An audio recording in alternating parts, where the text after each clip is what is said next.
Stock market, common stock, issuance process.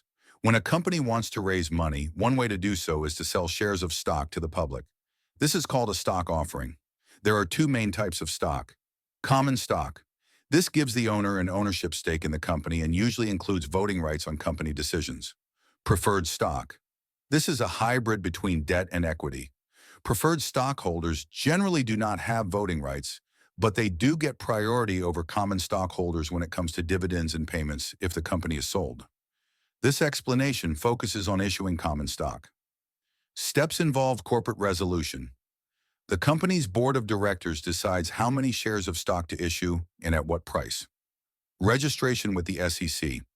In most cases, the company must register its shares with the Securities and Exchange Commission, SEC. This involves filing detailed information about the company and the stock offering. The SEC's job is to protect investors by making sure companies are transparent and follow the rules. Underwriting. Companies often hire investment banks to help them sell their stock. These banks are called underwriters. They buy the stock from the company at a discount and then sell it to the public at a higher price, making a profit on the difference. Roadshow. Before a stock goes public, the company's management team and underwriters usually go on a roadshow where they meet with potential investors to promote the stock. Pricing. The underwriters and the company decide on the final price of the stock based on investor demand. Initial public offering, IPO.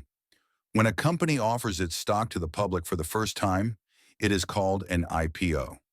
It is a big deal for the company and is often in the news. Secondary offering. After a company goes public, it may decide to issue more stock. This is called a secondary offering. Important considerations, state laws. In addition to federal laws, companies must comply with state laws when issuing stock. Blue sky laws.